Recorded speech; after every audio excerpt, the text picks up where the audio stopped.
Thanks for joining us tonight. I'm Tiffany Murphy. Greg Kerr will be joining us momentarily. KFDM obtaining new numbers tonight detailing how COVID-19 is impacting the state's child care centers. Texas Health and Human Services tells us today there are 65 newly reported positive cases of COVID-19 at 57 child care facilities.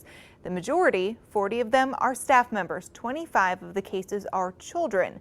Since March, there have been a total of nearly 2,400 positive cases of the virus at more than 1,400 child care operations. That includes more than 1,600 staff members and 777 children. KFDM's Angel San Juan joins us tonight in the studio to tell us why it is still child care that is an essential service. Angel? Tiffany, there are still many parents who have to work, even with the virus spreading, and they need somewhere for their children to stay. Those options, though, fewer tonight than what existed before the pandemic. There are a little more than 12,000 child care centers in Texas.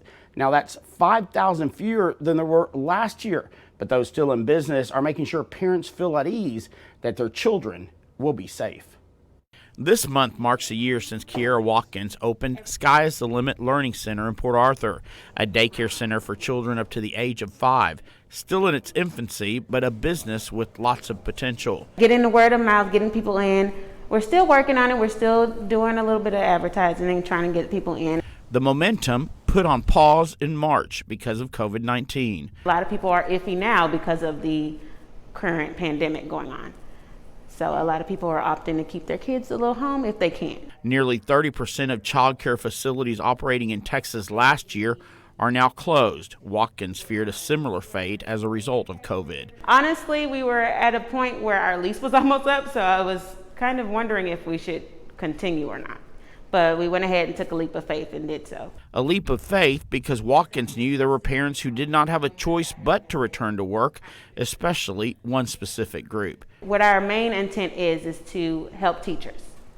That's not what we're limited to, but target audience is the teacher. Watkins, a teacher herself, knows they are essential and will be looking after the children of others in a matter of weeks. She wants to make sure they have a place for their own kids. If they have, let's say, an in-service or a PTA, what have you, we're available for them.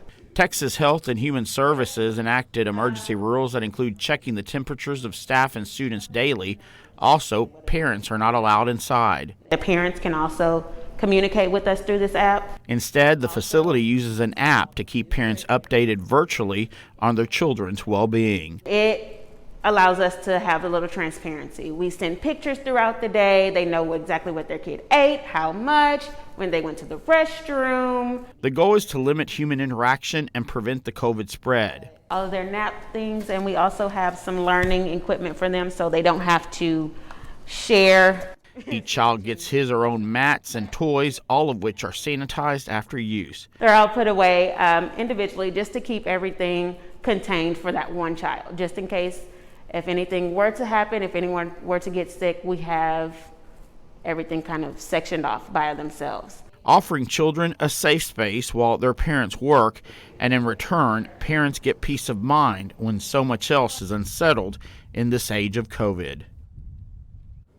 The governor does not require children under 10 to wear masks, but Watkins says she still teaches the children at her daycare about the importance of masks in protecting people. Greg?